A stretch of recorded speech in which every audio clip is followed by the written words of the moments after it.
അറിയണമെങ്കിൽ, നമ്മുടെ ജീവിതത്തിന്റെ ഡയറക്ഷൻ നമുക്ക് ക്ലിയർ ആയിട്ട് കിട്ടണമെങ്കിൽ, ബാക്കി ഉള്ള എല്ലാ കെട്ടുപാടുകളിൽ നിന്നും മനസ്സിനെ സ്വസ്ഥാക്കി മുൻധാരണകളുടെ എല്ലാ ഫ്രെയിമും എടുത്തു മാറ്റി, അല്ലെ, എന്താ ചെയ്യുക? എസ്പെഷ്യലി മതരംഗത്തെ സംസാരങ്ങൾ കേൾക്കുമ്പോൾ സംഭവിക്കാറുള്ളൊരു കാര്യം എന്താണെന്ന് വെച്ചാൽ, ശൈത്താൻ നമ്മളൊരു വൃത്തത്തിന്റെ ഉള്ളിലാക്കും. ഇത് ഇന്ന ആൾക്കാരാണ്, ഓരെന്നതായിരിക്കും പറയാം, അത് ഇങ്ങനെ തന്നെയാണ്, ഇനി ഓരെന്തൊക്കെ പറഞ്ഞവർ ഇങ്ങനെയല്ലേ, ഇങ്ങനത്തെ ഒരു ഫ്രെയിമിന്റെ ഉള്ളിലേക്ക് നമ്മളെ കയറ്റി നിർത്തും.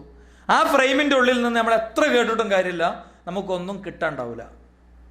ഞാൻ സാധാരണ ഈ ഒരു പോയിന്റ് പറയുമ്പോൾ പറയാറുണ്ട്, എൻ്റെ ഒരു സുഹൃത്ത്, അദ്ദേഹത്തിന്റെ GM കൊണ്ടുപോയിട്ട് ഒരു റിസൈനിങ് ലെറ്റർ കൊടുത്തു. റിസൈനിങ് ലെറ്റർ കൊടുത്തതിന്റെ കാരണം എന്തായിരുന്നു എന്നറിയോ? ഇന്നലെ വൈകുന്നേരം വളരെ സമയം വർക്ക് ചെയ്ത് ആ ഓഫീസിൽ നിന്ന് ഏറ്റവും അവസാനം ഇറങ്ങിയ ആളായിരിക്കും ഒരു പക്ഷേ ഇദ്ദേഹം.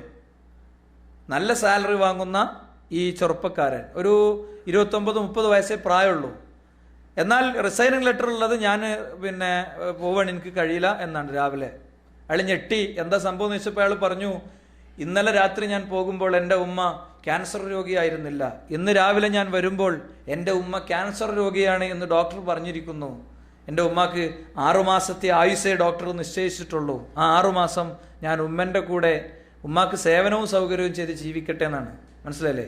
അതേ സമയത്ത് വൃദ്ധസദനങ്ങളിൽ കൊണ്ടുപോയി സ്വന്തം മാതാപിതാക്കളെ സെല്ലിലടച്ച്, കൗണ്ടറിൽ ക്യാഷും അടച്ച്, കാറും ഡ്രൈവ് ചെയ്ത് തിരക്ക് പിടിച്ച നിരത്തുകളിലൂടെ സ്വന്തം ഓഫീസുകളിലേക്ക് നീങ്ങുന്ന എത്രയോ മക്കൾ സമൂഹത്തിലുണ്ട്. ഇവർക്ക് രണ്ടാൾക്കുള്ള വ്യത്യാസം എന്താന്ന് ചോദിച്ചാൽ, ആ വ്യത്യാസം കൃത്യമായി നിർവചിക്കാൻ നമുക്ക് സാധിക്കണം. ആ വ്യത്യാസം രണ്ടാൾക്കും അറിവുണ്ട്, പക്ഷേ ഒരാൾക്ക് തിരിച്ചറിവുണ്ട്, മറ്റൊരാൾക്ക് തിരിച്ചറിവില്ല.